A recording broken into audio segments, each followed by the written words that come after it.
Does that mean you walk up to the check-in table with all 20 of your children? No. The one coach walks up there with the forms, the other coach has all the kids and walks them onto the floor. So one coach takes the forms, goes into the check-in table, they make sure all the forms are there, everything's been signed, while the other coach walks the kids onto the floor. All right, we have a coaches meeting 15 minutes, it's actually 15 to 20 minutes before the start of the event. And that's your last opportunity to ask, well, not your last opportunity, but the last major opportunity for you to ask questions of the line judges and the circle director. And they'll go over any games, any changes that might have had to happen because of the way the floor is or something to that effect. All right? If you can make sure that you're muted, I'm catching some feedback here.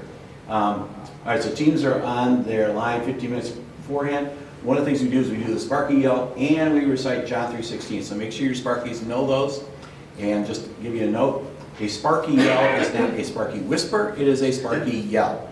And we want the kids to yell. Okay, not scream, but yell. Because that's a loud thing. It's a lot of fun for them. Okay. Book clarifications. This is pretty easy because there's a lot of team events in Sparkorama. They have to play in at least 3 events. Now with that said, we've had times where a clubber couldn't play in 3 events. We had one little girl pushed her sibling around in a wheelchair for one of the events. Well, obviously that child wasn't going to be able to participate in Sparky Crawl or the balloon pop because they were in a wheelchair. I thought it was kind of dangerous how fast she was pushing her sibling around in a wheelchair, but it was a lot of fun. So we give you quite a bit of grace on there if you've got kids with special needs. All right, on to the Sparky Crawl. So now we're going to go through the 6 events. You can ask questions if you want to. So if you're online, you want to type something in. We got somebody monitoring the chat there. And if you're here in the room, you can ask us questions. Sparky Crawl, your whole team's going to be lined up, evenly spaced out. So this right here is showing a Division I team, which is 15, 16 players. So we're going to be having Division II and Division IV, which Division II is 10 players participating. Division IV is 5 players. But it's evenly spaced out. They're not going to be all bunched up on one side or the other. And the horn sounds and the Sparkies go to the other side. Ooh, you like that animation. It's pretty awesome. So one of the things it's going to do is as they're crawling across, the circle director is going to run out to the middle, wade through the Sparkies, and set down the pin and the beanbag in the center. Once your entire team gets across to the far team line, and they've at least put their hand over it, the last players put their hand over it, you as a coach send in one player who runs into the center for the pin or the beanbag. Okay? Now, you don't get to launch them, and give them that extra shove, because we used to have that happen with one team, my church, who our coach would practically throw the kid into the middle. It was quite humorous to watch, but your clubber should be able to run in there under their own power. Occasionally, 2 kids from the same team run out. As line judges and circle directors, we'll be able to figure it out, and we are not going to disqualify a team because somebody got excited and decided to run into the middle and they weren't your official person. We can figure that out.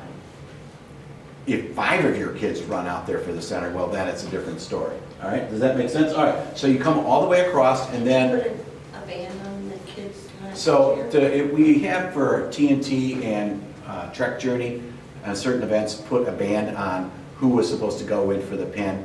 But I don't think we're going to do it with Sparkies. You should just tell your kids. I will say one of the things that's classic, when we test the horn or the whistle, the kids all the time take off and think the game has started. So we're going to try to move where we test that whistle out so the kids aren't actually lined up for the Sparky Crawl, and then we have to corral them all back to their line. So your team's going to go across to the far side. You're going to send your player into the middle, and then we're going to have a winner for that event, first and second place. And then at that point, your team, we're going to play the game again, a second heat, and your team is going to go back to your original line, and then your coach is going to send a player in that time. So the game is played twice. It does not have to be the same players for both flights. If you've got, this requires for Division II, 5 children. If you've got 6 kids on your team, well, rotate the 6th clubber in, pull one out, on the second, not flight, second heat. Does that make sense? All right. So we try to make it so that it's 2 heats. You're doing a girl then a boy each time there's 2 heats of an event. If you can't do that, if your boys just are not there and you don't want to send them out because they're kind of flighty, well, then have a girl each time, that's fine. We're evenly spaced out, and you wait till your last player has got at least their hand across your team line, and then you send your player in for the pit. All right, any questions on that one?